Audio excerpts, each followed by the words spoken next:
Sarah has talked about how to practice wellness and self-care during this self-isolation, I am going to talk about 5 recommendations for when you do have to leave the house.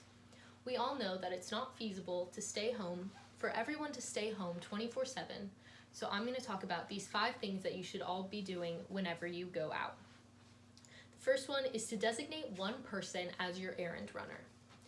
According to Scotty Andrews on the CNN Health website, Tips on How to Coronavirus-Proof Your Home, published April 20th, 2020, you should designate one person as your errand runner to limit outside exposure. Second, social distancing. You should be keeping at least 6 feet between yourself and others at all times when you are out and about.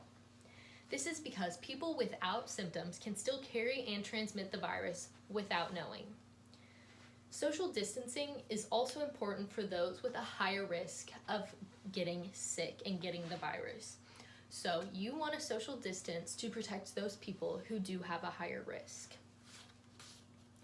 Third, you need to be wearing a mask.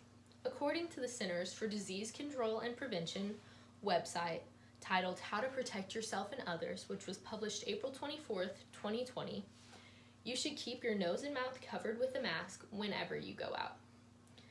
The CDC also says that you should not put masks on children under 2, anyone with trouble breathing, or anyone unable to remove it on their own because this causes a hazard for them. Wearing a mask is important in case you have the virus and are unaware so that you do not transmit it to anybody else. Fourth, you need to be disinfecting anything that you need to touch. According to the World Health Organization on their website Q&A on Coronaviruses, which was published April 17th, 2020, you should sanitize your shopping cart handles and wash your hands after handling and storing your purchased products. This is because you do not know who or how many people have touched these items that you are also touching, so you want to make sure that you disinfect them and get rid of any germs that might still be on the items. And then lastly, you want to be washing your hands.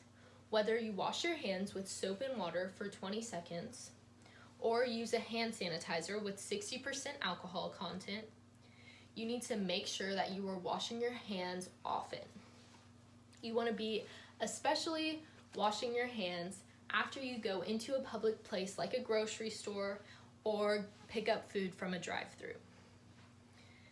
You also should wash your hands after you cough or sneeze so that you can wash off any of those germs that were transmitted to your hands. And then lastly, you want to avoid touching your face with unwashed hands because this can transmit any of the germs that were on your fingers to your mouth. Now that I have talked about how to keep yourself and others safe when you have to leave your house, Nick will wrap up our speech.